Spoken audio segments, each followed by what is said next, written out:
how do all of our different routing protocols and routing methodologies work together? Well, let's take a look. We have our dynamic routing tables. Now, we talked about how when we have a routing table can either be static or dynamic.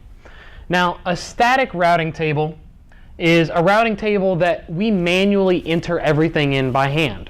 So if we have a static routing table, or if we have static routes, that means that we went into our routing table on our computer, or we went into our routing table on our router, and we told that device, okay, if you're trying to reach this location, you take this route. Enough said. That's all that you do. So that's going to be a static route. That's going to be your static routing table. Our dynamic routing tables function a little bit differently. Our dynamic routing tables automatically find the best route to take, or try to find the best route to take. So how do they do this? Well, how they do this, we break down into a couple different sections. Depending on if our router is trying to find the route for a device or a network inside of our domain or inside of our autonomous network, we use IGP.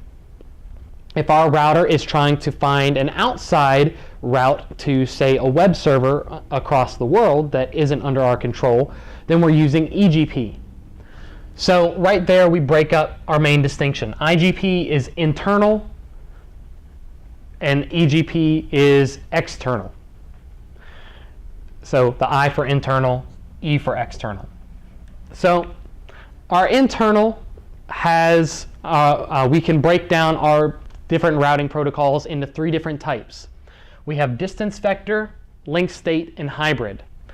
Our distance vector routing protocols are our routing protocols which are based on how many hops it takes to get from point A to point B.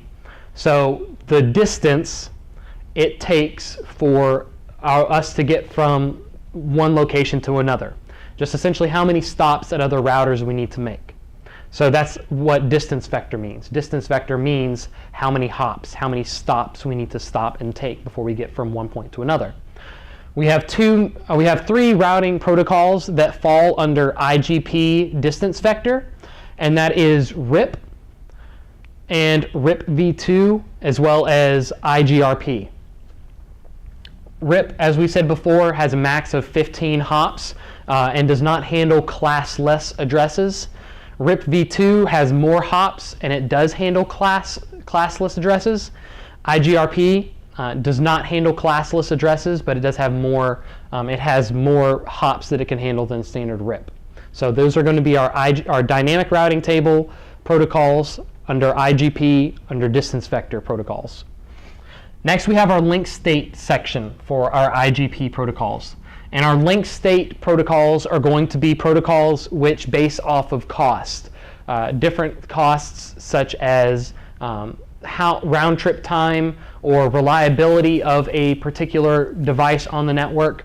Our different MTUs all go into the cost of a particular link or a particular route. We have our one routing protocol, which is going to use link state, is going to use these metrics, and that's going to be OSPF, Open Shortest Path First. That's going to be our most common routing protocol, our most common interior gateway protocol, our most common IGP, is going to be Open Shortest Path First. And then lastly, we have hybrid. And for hybrid, we have eIGRP, Enhanced Interior Gateway Routing Protocol. So our eIGRP is going to be a hybrid of distance vector and link state. So it uses both of these metrics types in order to make its calculations. And it's a Cisco proprietary, just like IGRP is. Our hybrid doesn't use, when we say our hybrid protocol, don't think that eIGRP uses these other protocols in its one protocol. It just uses the different methods of distance vector and link state. So it uses hop count from distance vector, and it also uses costs from link state, and so that's why it's called a hybrid. Now that's all of our different protocols and different types associated with IGP. For EGP, our exterior gateway protocol, we have one type of protocol, and it's a path vector protocol, which means that it's similar to distance vector protocol. It's based on the distance, the number of hops it takes to get somewhere. But with EGP, with path vector protocol, each of the different domains, each of the different autonomous networks of routers are going to assign one speaker node to broadcast out their information. And this is going to be border gateway protocol. And that's not only our one path vector protocol, but our one exterior gateway protocol. How do all of these different dynamic routing tables work together? Is it just one router just determining all these metrics and doing all the calculations by itself? No. All of our different routers talk together. And they say, hey, this is the information, these are the routing tables that I have. And they have time-stamped their most recent changes.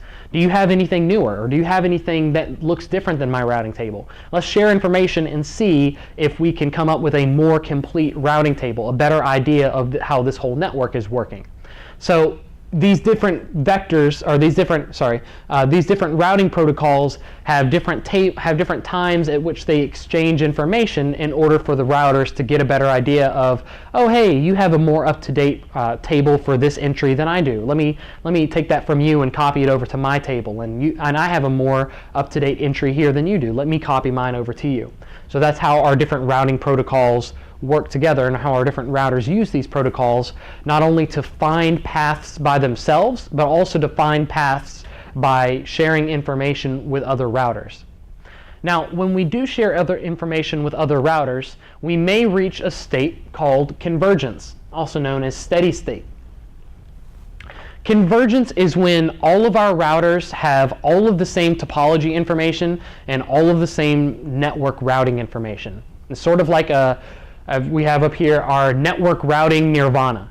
It doesn't mean that all of our routes are perfect. It doesn't mean that all of our routes are the best that they could be, but it means that all of our routers have the same topology information. They all think that our network looks the same. They all think the same thing about the way our network looks, and they all think the same thing about the way you get to different places. They all have the same routing information. Convergence is good, because it means that convergence can be good, I'll say, because it means that our routers are talking to each other. It means that they're all caught up with each other and they have the best idea on how to get where, so that if one person that's connected to a router in the finance department needs to get to a particular server, and another person who's connected to a router in the sales department needs to get to a particular server, both of those routers have the same topology and network information, not necessarily the same routing tables, because they may have shorter paths to get to the same server, but they both have the same idea of what their topology looks like. They both have the same, you could say, roadmap as everybody else. They say the router in the finance department says, okay, I need to go through routers A, B, and C to get there. So the routers in our finance department know that they need to go through these different routers to get to our server. And then our router in our sales department knows that it only needs to go to server C in order to get to our sales department, in order to get to our server. So convergence isn't necessarily all the same routing tables, because our different routers are on different places on our network. So they'll have slightly different routing tables. They'll have slightly different, okay, I need to go here to get here, because they may be positioned at different locations. A router that is 2 hops away from a server needs to go to a different router before it gets to the server than a router that is only 1 hop away from the server. So they have different routing tables. They have different places they need to go in order to get to their destination. But convergence simply means that they all have the same roadmap. They all share the same information as far as what their network looks like if they were to all get in if all your routers were to get in a little router helicopter and go up and take a look at your network topology. They would all have the same idea of what's going on. They would all have the same network and topology information. So when we're setting up our routers and we're trying to get our routers to communicate, we want to strive for this convergence because it helps with our network flow and it helps with our traffic flow. So convergence occurs at different rates. This depends on several factors, such as our network size. Larger networks will take larger to achieve convergence than smaller networks.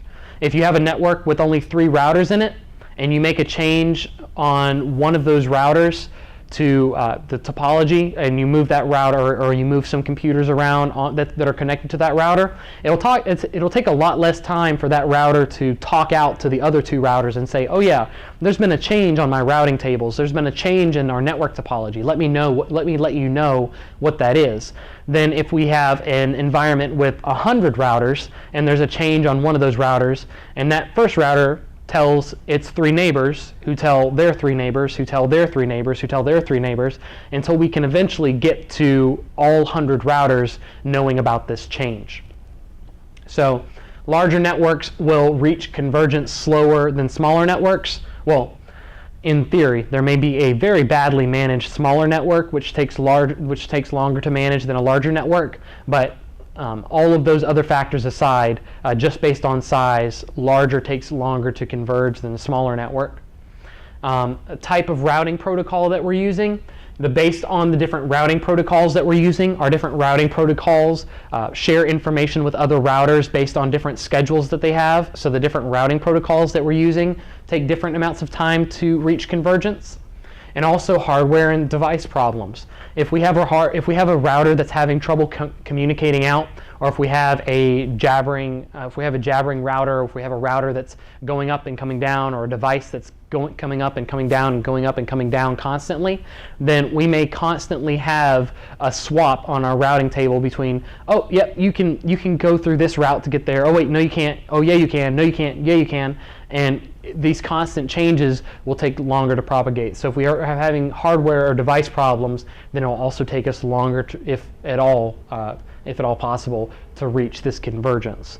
So hopefully this chart was a better way of understanding how we use our dynamic routing tables and how each of our different protocols are broken down into either IGP or EGP, and how each of those are then additionally broken down into distance vector, link state, or hybrid, or path vector, which is